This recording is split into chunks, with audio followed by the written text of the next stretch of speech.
What did the little dog say when he sat on the sandpaper? Ruff, ruff. Correct. Pay that man $8. Why don't the girls in Sun Valley take sunbaths? Because the mountains peak. Correct. Pay that man $9 because... It pays to be ignorant.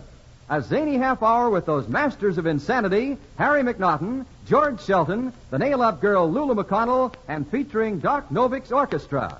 But now, here's the man who proves it pays to be ignorant, Tom Howard.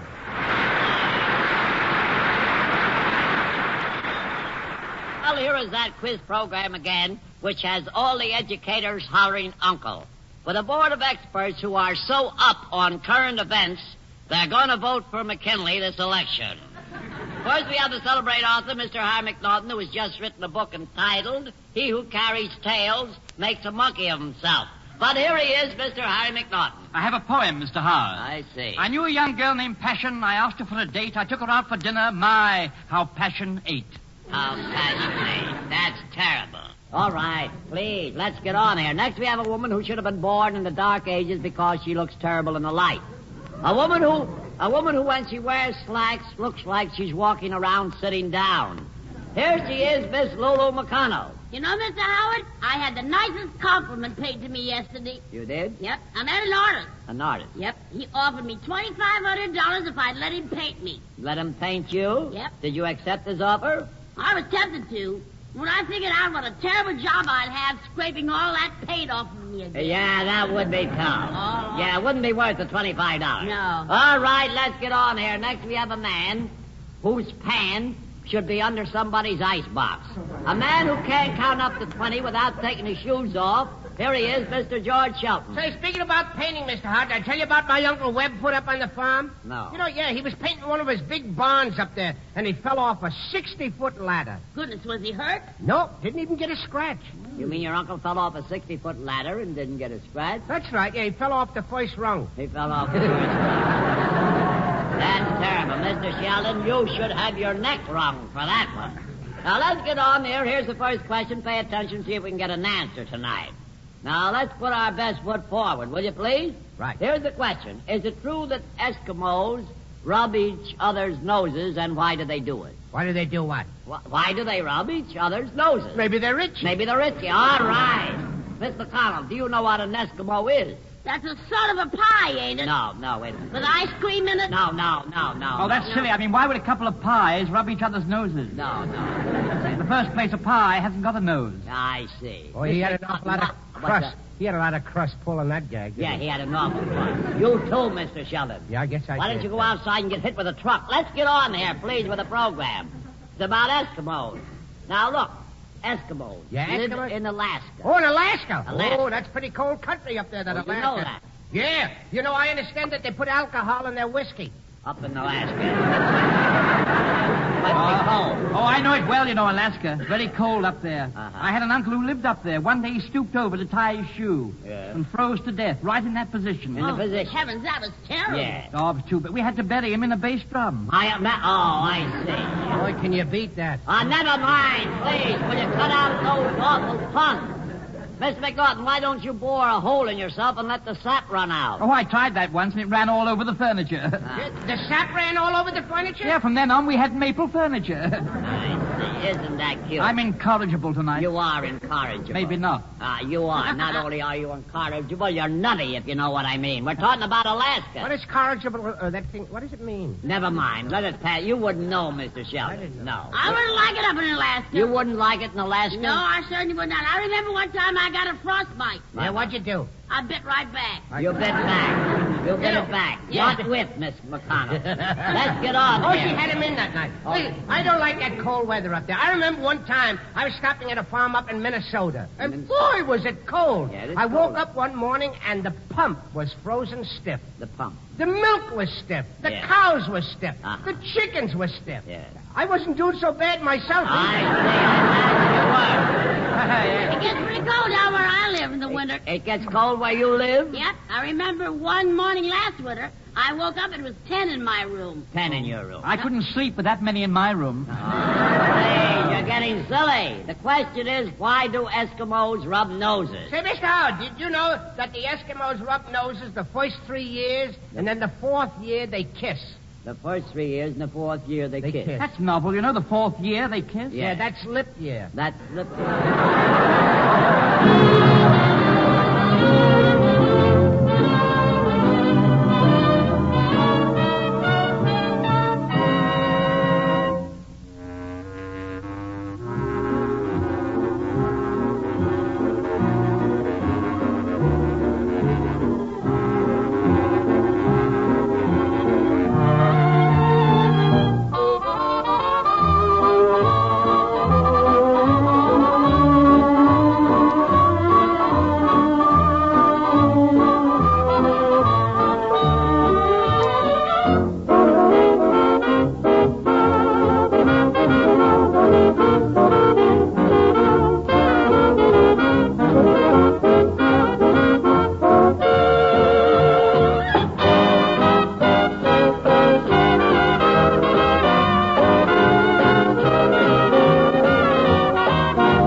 That's fine. Thank you, Dr. Novick. That was played very short and very sweet. By the way of a change tonight, let's hear from one of our contestants. We have invited 2 members of the studio audience up here on the stage. They can ask the experts a question. If they get an intelligent answer, we give them Alaska. If they don't, we give them a copy of this week's Liberty magazine. Oh, say, Mr. Howard, pardon me. I saw Liberty magazine just today. Yeah, just out. Just out today. And on page 13, there's a picture of 4 of the homeliest-looking people I ever saw in my life. In Liberty magazine? Oh, they're the most stupid-looking people. Mr. Sheldon, do you realize what you're saying? That's a picture of the 4 of us. It is? Yes. Oh, it was a nice picture. It was a nice picture, I see. Well, say, tell me, Mr. Sheldon, does it say anything about us? Yeah, there was some writing there. I'm going to get a fella to read it to me after the program tonight. I see, an interpreter like. Yeah, interpreter, yeah. You mean you can't read? No, I can't write neither. You can't write neither. You mean you never learned to write? No, I figured what's the use of learning how to write if I couldn't read what I'd written? Bro, let it go. You can't talk either. That's kind of hard. Yeah, let's get on here.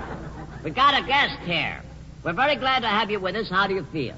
Just fine. I see. That's very nice. What did you say our friend's name was? Did we get to that? Well, we didn't know, Mr. Well, suppose Howard. we do. We'd like to know him. He's a nice-looking chap. Yes, he is. And his name is Corporal Carl Hansen, and he's a member of the United States Army Air Corps. That deserves a hey.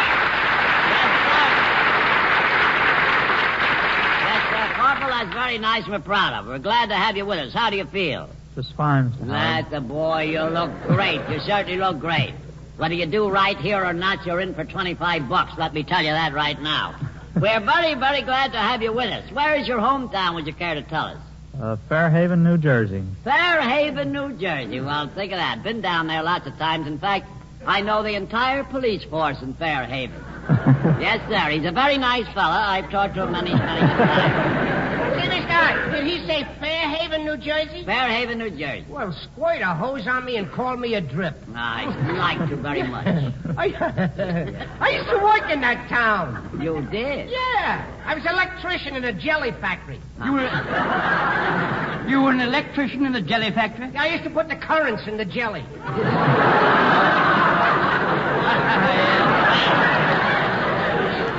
That's terrible. Yeah, I lost the job. I got in a jam and they... You're getting worse. Will you keep quiet, Mr. Sheldon? Those puns are getting unbearable. I say, Corporal, you know, speaking about the Army, I saw a very funny thing today. I saw a colonel with both eagles on one shoulder. Both eagles on one shoulder? Yeah. What was the idea? Mating season. Very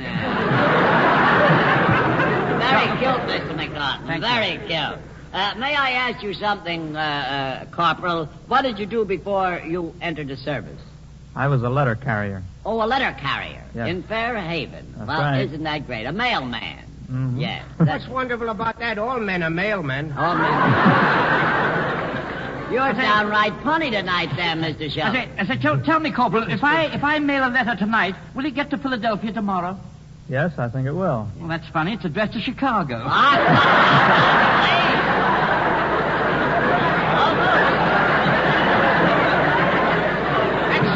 Or something. Pay no attention to them, Corporal. They're at that age now where they need a teething ring, if you know what I mean. What's your first name, honey? Carl? Carl? That's right. Oh, isn't that a cute name? Look at the lovely smile he's got. Yeah, he's nice. Ain't he cute? Yeah. He's just a love. All right, please, cut it out. Well, you He's can not just call Frank me Sinatra. Honeydew Cut it Melon. out. What? Go ahead, Miss Well, McCall. I just wanted you to call me Honeydew Melon. You wanted to call you Honeydew Melon. Because Yeah. I'm so nice and sweet. Yeah, Uh-huh. yeah, you're just as round and mushy, too. Corporal, before we get in much of a mess with these nitwits here, I tell you what you better do if you will help us out here. Would you reach into the dunce cap there and sort of pick out a question for us, if you will?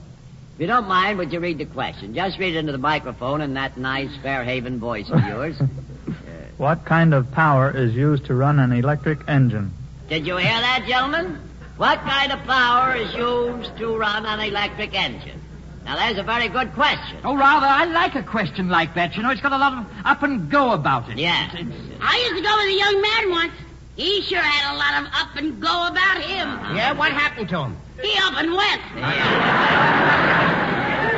All right, the question we have before us is about electric engines. Oh, electric engine. Say, Mr. Hardage, I tell you they're going to build a railroad down in my town. Uh-huh. Yeah, and they're going to run the railroad right through my house. I see. You're going to be awfully busy, you know, opening and closing the doors. Yeah, I'll leave the landlady do that. Yeah, that'd be a good idea. I think so. Careful, don't sit in the draft. Let's get on there. Oh, I'm too old for the draft. Oh, never mind, please. Do any of you know anything about electric engines? You won't believe this, Mr. Hart. No, I certainly will You not. won't believe this. No, go ahead. But I've just completed an invention that will revolutionize the whole railroad system. You have? Hmm? What is it? Well, I have an invention where two engines can run on the same track going in opposite directions. Now, wait a minute. You mean a train leaving New York for Chicago and a train leaving Chicago for New York can both use the same track? Yeah. Well, tell me something. What happens when they meet? Ah, but they don't meet. That's where my invention comes in. Uh-huh. Look, I'm a sucker for getting into this thing. But how can you prevent them from meeting if they...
now, let's get back to these three old proverbs we have sitting in front of us here. Here's the next question. Pay attention. Which American president do you associate the Monroe Doctrine with? There's a nice question. Mr. Howard, I hate to do this, but I'm afraid I'll have to ask you, sir, to repeat the question. Mr. McNaughton, I'll be glad to. What's the matter with your ears? Which American president do you associate the Monroe Doctrine? Did I tell you about Sadie Wright, Mr. Howard? What's that got to do with it? She's been doctoring for the past week. She's been doctoring, yes. Yep. Her doctor told her to take 2 aspirins followed by a hot bath. Yeah. But she got the aspirin down all right. But she had a terrible time drinking the bath. I imagine she did. Yep. All right, please. Miss McConnell, if anyone explains you to me, I certainly would not believe them. We're talking about the Monroe Doctrine. What president is associated with it? It wouldn't be Madison, would it? No, it wouldn't be Madison. That's what I said. It wouldn't be Madison. I know you said that, certainly. Maybe it's Lexington. Why do you say Lexington? Well, Lexington is right next to Madison. I see. You know, 5th Avenue, Madison, Lexington, Yeah. Toyd Avenue, the river. The river. Fall in there, will you, the next time you're down that way? It's about a president we're talking about. Oh, when I was a little girl, I won an essay contest. Yeah. And the president invited me to the White House to give me a medal. Miss McConnell, I don't believe President Lincoln went in for that sort of thing. That shows how much you know. Uh-huh. It wasn't Lincoln. It was Grant. All right. That's what I'll grant you. Now, let's get on here. Say, speaking about president, I wonder why we never had a woman president. Well, that's simple, Mr. Shelton. Yeah? The president, you see, has to be at least 35 years old. Where are you going to find a woman who'll admit she's 35? I see your point. Yes. We still have the question about the president. Which one is associated with the Monroe Doctrine? Say, speaking about president, Mr. Howard, tell me something. Why do they make such a fuss about President Lincoln starting out as a barefoot boy? Well, don't you think it's remarkable that anyone starting out as a barefoot boy should grow up to be president? What's so remarkable? Did you ever hear of anyone being born with shoes on his feet? Now, will you please try and answer the question? The first thing you know, I'll fire the whole bunch of you. Then how will you keep the wolf from the door? Oh, is there a wolf at the door? Oh, the wolf at the door. Oh, let him in. It's a good idea.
That was very, very refreshing.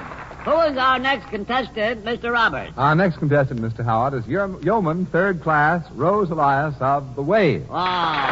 How do you do, Mr. Elias? Good evening, Miss Elias, and welcome to A Pays to Be Ignorant. You're looking very chic this evening, I must say. Where is your hometown, would you care to tell us? Niagara Falls, New York. Niagara Falls, New York. Marvelous. I didn't think that place was running yet. Well, it's very nice to have you with us. Oh, I've been there, Mr. Howard, Niagara You've been Falls. to Niagara Falls? Oh, rather, yes. In fact, I knew a very charming girl who lived there, yes. Uh-huh.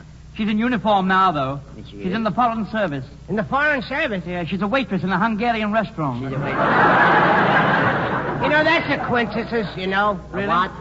That's funny. Yeah. You know, my girl is in uniform, too, Mr. Howard. Uh-huh. She drives a garbage wagon. She does. Yeah, she's a whiff. She's a whiff. I just got wind of it. All right, please. Yes. That must be a swill job, you know. Oh, I'm a perfect idiot tonight. Yeah, Mr. McNaughton, none of us are perfect. Let's get on here. We're very glad to have you with us.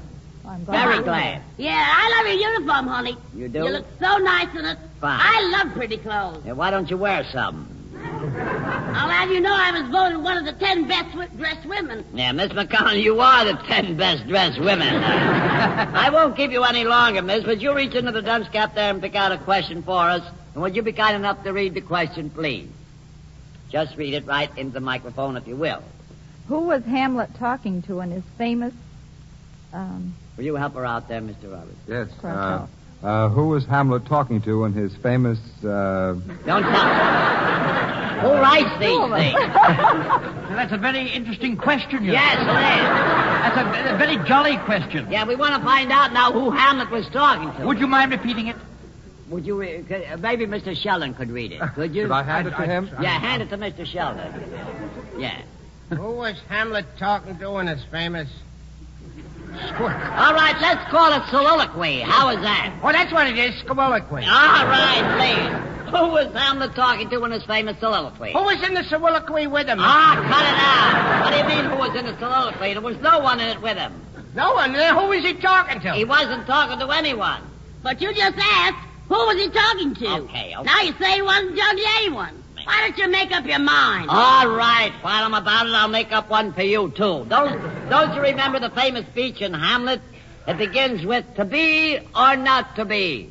That is the question. Oh, that's the question. To be or not to be, yeah. To be or not to be what? To be or not to be nothing. That's sillier than the first question you asked. But that is not the question. Mr. Howard, you just said it was. I said no such Oh, thing. yes, you did. Now, don't try to worm out of it. You said to be or not to be. That was the question. I didn't say that. Hamlet said it. Well, throw the bum out. Miss McConnell, you're an imbecile. Not only that, I'm double-jointed. I say. Look, in the play Hamlet, there's a scene where Hamlet is on the stage.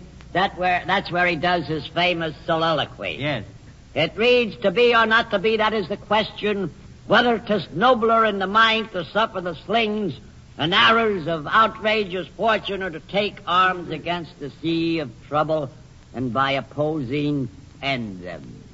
That was beautiful, Mr. You Howard. like that? Beautiful. Yeah. Do you know the face on the barroom floor? Certainly. It was a Now balmy it makes me cry. It does? All right. It was a balmy summer evening and a goodly crowd was there that well nigh filled Joe's barroom at the corner of the square, and it's a songs and witty sayings. That's the part of Hamlet I like. Now, cut it out, please. Let's get on here. What am I talking about? Look, Hamlet was alone on the stage. Mr. Howard, you say he was all alone on the stage? That's right. Now, who was he talking The to? face on the barroom floor. He was not. He was talking to the audience. He was not talking to the audience. You mean the audience wasn't there neither? It must have been a lousy show.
folks, by this time you've probably realized that you've done better if you'd sat around the house and just played your guitar. Well, Mr. Howard, that's silly, you know. You don't play a guitar, old boy. That's sort of inflammation of the nose or throat. Now, Mr. McNaughton, you're talking about guitar. Guitar. That's my favorite magazine. What? Harper's Guitar. Harper's? That's Harper's Bazaar. I hate to disagree with you, Mr. Howard. You have in mind a wild animal that looks like a leopard. What are you talking about? Look, I think you mean a jaguar, Mr. Sheldon. A jaguar, a very powerful animal, yellow in color, big claws, large body, pointed ears, and big feet. Now we're back to Miss McConnell again. What's the use? Now, folks, you realize what we mean when we say... It pays to be ignorant, to be dumb, to be dense, to be ignorant. It pays to be ignorant, just like me. And it's best not to know too much. Be a dope, your IQ shouldn't show too much. Your brain shouldn't grow too much.